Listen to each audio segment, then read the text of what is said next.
Nana. Yes. I am playing your favorite. I am playing your favorite. Oh, you're disturbing my Sunday afternoon. Oh, sorry. Is that Sarkodie you have in the background? Yes, that is his new song, Overload. I can't keep up with Sarkodie. He's always releasing some nice song every time. So this is currently his brand new song. Yes. Overload. Nana Bedu.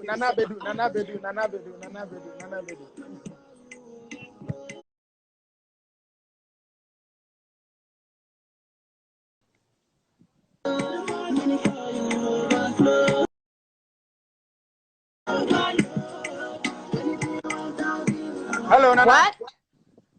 How are you doing? Yes. I'm great. How are you? I'm okay. Nadia, this is the tree near you brought from Africa because this year I'm channel. You I'm this sorry. This year I'm channel. Daddy. Hey, I can't say this one a dictionary.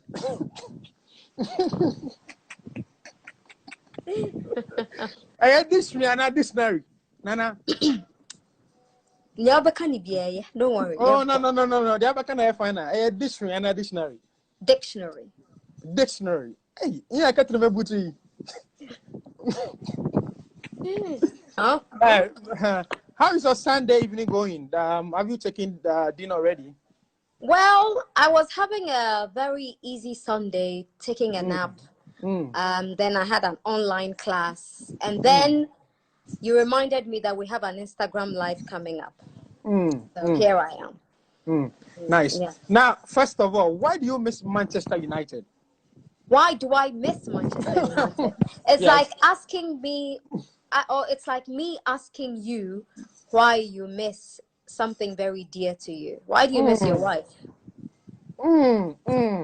Because Manchester United gives me a lot of joy. I mean, yes, sometimes they give me heartbreaks, but they give me a lot of joy. They've given me joy for the longest period.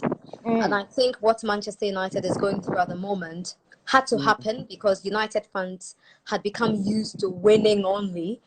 We had to feel what Arsenal, Liverpool, and Chelsea fans had been feeling in the past. So it's a good curve. I mean, it's great. But I miss seeing them play. I miss shouting. I miss sometimes cussing some of the players out. I miss all of that. You know, it's such a slow period right now. Yeah. Great. Now, I know when it comes to the media fraternity, we are still working. We are not really bothered about the lockdown. But how has it affected you as a media person? Well, it's slow. You have to, for instance, a lot of media houses have downsized because you don't want too many people in the office. You know, you need to be sensitive as well. The media, yes, is exempted, but you need to still disseminate information to your audiences. So you've cut down on the number of people who come to the office. And so you're not seeing people in the office, people you become accustomed to, that as part of you. You're not people, you go to the office as almost like ghost town. It's affected a whole lot. Also, it's impacted negatively on revenue because a lot of businesses have closed. They are sitting at home, so you don't expect anybody to spend money on advertisement at the moment. And so yeah, it's been quite a tough time, but nothing is more important. Revenue, people you see every day is not as important as people staying safe. So all of that is secondary. The most important thing is for people to be safe, and then when all of this is over, hopefully soon, we can get back to our ways more responsibly. Yeah. Nice. Nana, you're the tree bro from the frefra. You're the tree Masa. Speak English. Because of bro from speed now we take, you know, my yesterday one hand my lucky of us. Now later tonight or later this evening, I'm saying Nana Adodan Kwekufado, our president, will be coming to address the nation. What is your expectation? Would you, if you say, Nana, oh yeah, extension, and I say lockdown, I've had too many conversations about whether he should extend or whether he should lift the lockdown. It's a big gamble if he decides to lift it. It's also very risky if he decides to lift it. It is taking a toll on the economy. But he said it himself that he knows how to bring the economy back. He doesn't know how to bring lives back, dead people back. I don't have a thought. I think the president should do what is right for the nation. Is the reason we voted for him. We reposed a lot of confidence and a lot of trust in him. And so, should I say, oh, Nana, it was say we'll lift lockdown and also we'll extend it. He's got a team of advisors around him. What we have in Ghana is over 20 million people who think they know better than the leader they have voted for. But we voted for him for a purpose. And so we need to believe in him, stand by him, most importantly, stand by every decision he makes, and believe that it will turn out great for all of us, for our good. Great. Now, but you've seen a lot of people not really following the measures laid down by the president. I mean, when you go to the market, people are into night market. People are still in town, disobeying the social distances. I mean, what will you say with regards to that? I think it's just down to indiscipline. The average Ghanaian is indisciplined. There's not only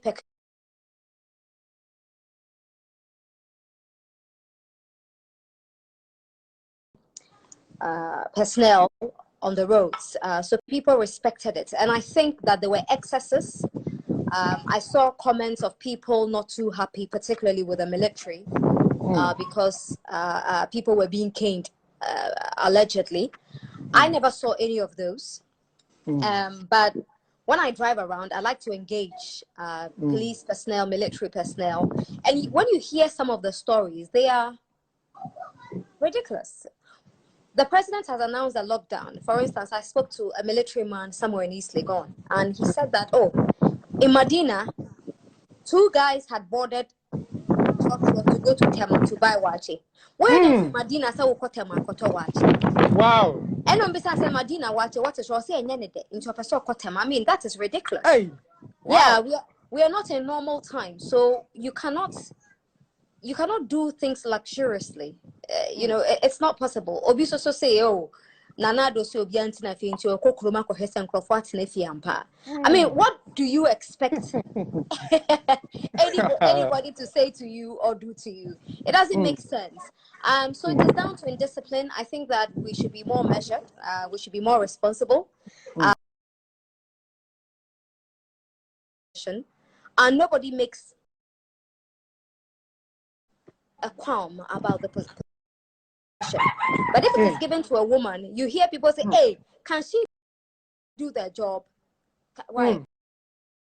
Komema in that yeso.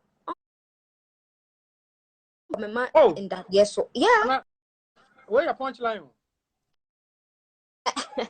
I'm komema in that yeso. If the woman's brain is sharper and allows her to work properly, the woman should be there. If the man's brain is proper, works sharper, and allows him to make sound decisions to help everybody, the man should be there. You don't put a woman there because whoever is calling the shots feel that the woman, if you're more business. It shouldn't be about beauty, right? It's competence. So if the man can do the job, the man should be there. And it is not only women who are sidelined, men are sidelined as well. And this is the problem sometimes feminists have with me, that I don't believe in feminism. I believe in feminism. I don't believe in stupid ways of achieving equality. I don't believe in fighting men. I don't believe in insulting men to achieve equality, because there are men. And throughout my career, every single person who has held my hand to make me better was a man, not a woman. It was a man, because these men believed in me. They believed that I could do it. I went into the media at the time. They had employed me and 3 other men for my first job. 3 other men. I was the only girl amongst them, and I was the youngest as well. But Uncle Charlie at GBC realized that I had something special. I think it's because Uncle Charlie himself, for meetings, all of us, and I see Uncle Charlie's books, and these were books my father had in his library, and I was reading with my father. So Uncle Charlie just felt that, oh, this girl has something more than these boys. You know, so Uncle Charlie helped me because he saw something in me. He saw some light in me. It didn't mean that he sidelined the men. He gave the men opportunities as well. You get it? And I think that is what we must all strive to do. If it is a woman, you think the woman can do it, maybe not today, but she can do it next week. You help the woman to find her purpose. If it is a man, you help the man to find it. I don't believe in special treatment for anybody. It is not, the word is not special treatment. It is about opportunities. Give people equal opportunities. If you realize at some point that this person is not pulling their weight, even at that point, you don't give up on them. You don't give up on people because others have taken the lead and they are behind. Some of us start slowly. Others start really fast. And again, I must say, and I like to say this a lot, it is not how fast you start. It is how great you finish. You know, again, repeat it again. You don't say repeat it again. Repeat is the same as again. So repeat. I don't want to start correcting your grammar. So people, some of us start slowly. Some of us start really fast. You know, it doesn't mean that the fact that you are going slowly, it doesn't mean you will not get there. You will get there. But the most important thing is to realize that I'm a slow learner. I'm a slow starter. If somebody decides to help me, I must tag along and accept that help.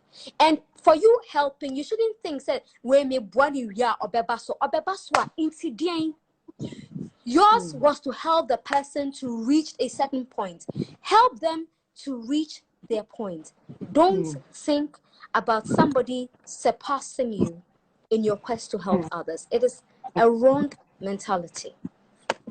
All right. Hey, where the I thought for you, I thought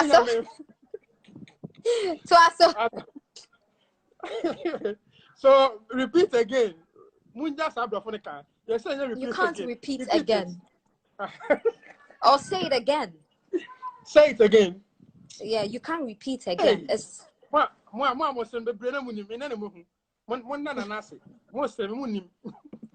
Nana, aside education, how can we empower the ordinary Ghanaian lady or woman? It is not just empower Ghanaian lady. How do you empower Ghanaians? You see, I have a challenge when people tend to skew towards a particular gender. It's not fair. Women must be empowered. Men must be empowered. Everyone must be empowered. It is not just women. Okay? So let's just get that out there. So aside education, you know, I think that in this country we place too much emphasis on education. Sometimes you are judged based on the school you attended. I think it is ridiculous. You are judged based on the certificate you have. It is ridiculous. You are judged based on how many degrees you have. It is ridiculous. There are some people who love to go to school, like me. I love school. I enjoy school. The only thing I hate about school is exam. I don't like exams, but I love to learn. I love learning. I love knowledge, and every knowledge is power.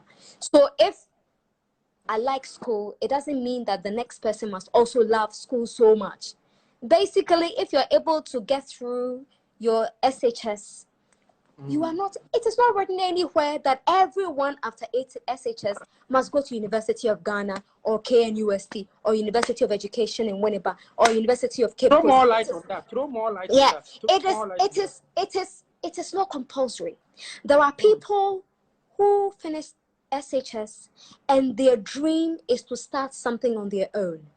And if someone decides that I want to be a painter after SHS, I want to be a painter, okay? I want to be an artist. You shouldn't look down on that person. Don't look down on people's choices. Do not do that. And so if you come to me and you say that, oh, Nana Aba, I want to be a journalist. For that one, I will advise that, yeah, you need to get a higher education.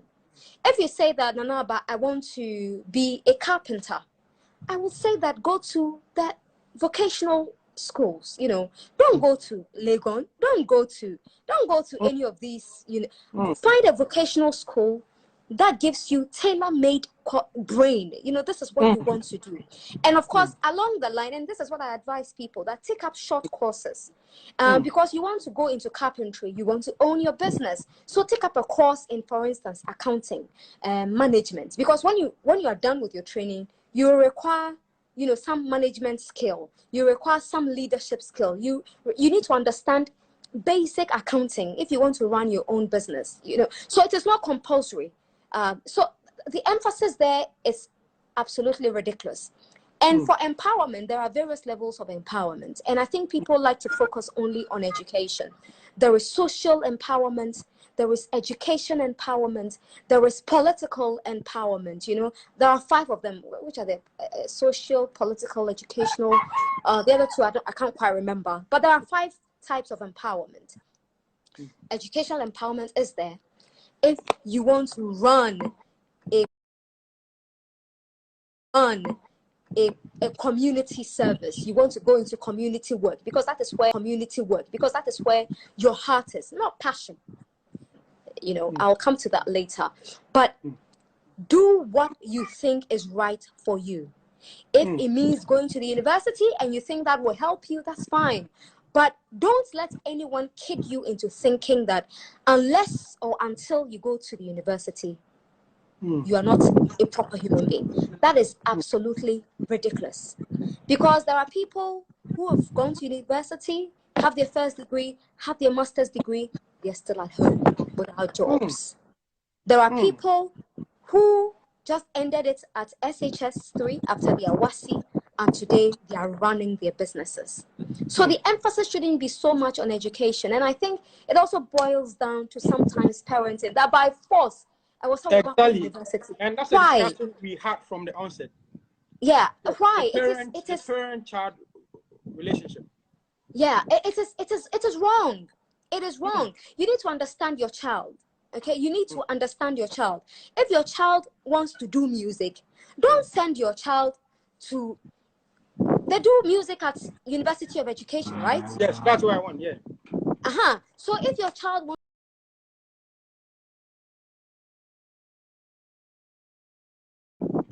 So if your child wants.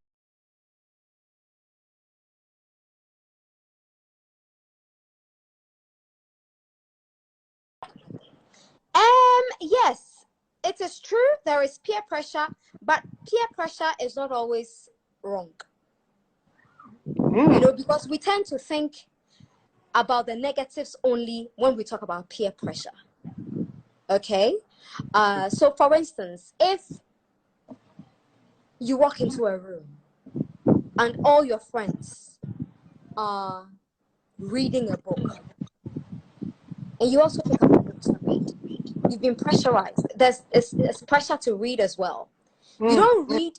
You're not reading because your friends are reading, but you realize that when your friends who like to read more, engage in better conversations than you do. So if you feel that this is the track your friend is on and your friend is doing remarkably well on that path, there is nothing wrong with learning from your friend. Learn from your friends if they're doing something really positive. Peer pressure is not just about obi enumuri and all smoking cigarette and or yes shisha. And so you want to do it. It's not just the negatives. The negatives are there. That is why there is common sense, you know, gumption. Your gumption must lead you to the right path. But if you realize that your friends are doing the right thing and it is helping your friends, if it will help you, why not? learn from it as well. You get it. So it is not just peer pressure. If it is peer pressure, I think that is where parenting comes in as well. And I think one thing that the schools lack as well is career guidance. We haven't strengthened career guidance in this country. So the student walks in first year, I want to read political science. The political class science, I am into, there is performing arts. He or she finds himself or herself at the, performing arts class, not by choice, but career guidance. You get it. I think you're right when you say people are pressured into making certain decisions, but I think it goes just beyond that. It behoves the school. That is why it is a school. That is why it is a place of learning. It is a place to shape people.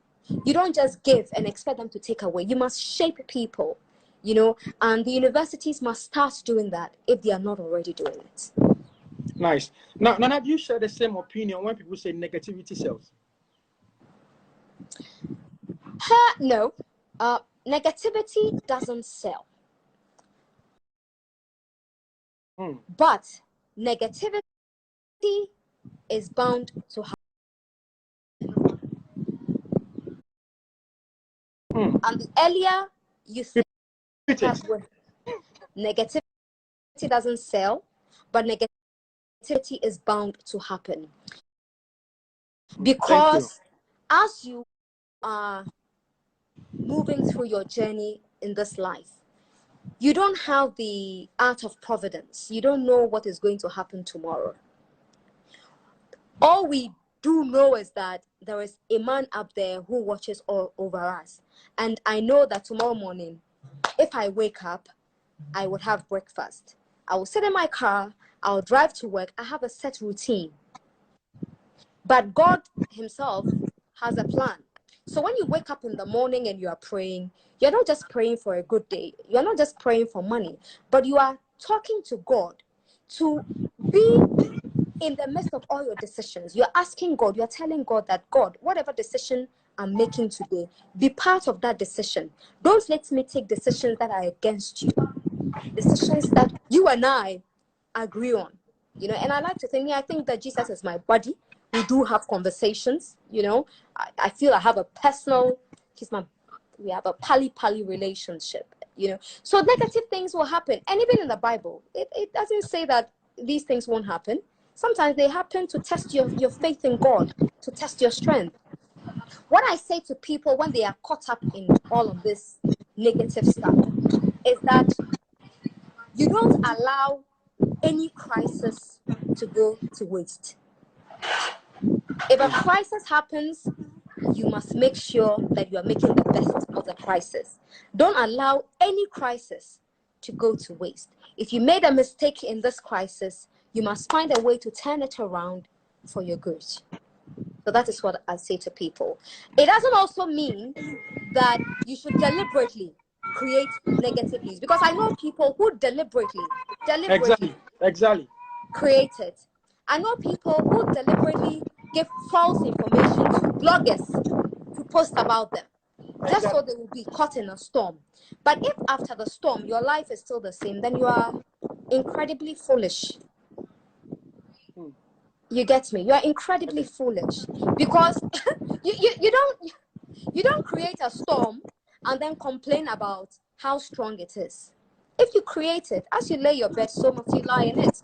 If you create it, you must bear, the consequences. But don't deliberately. Don't give information to bloggers. Say, oh, can you put this out there about me because I want to trend? That is not reasonable. Now, Nana, let me share this experience with you. We're in a country where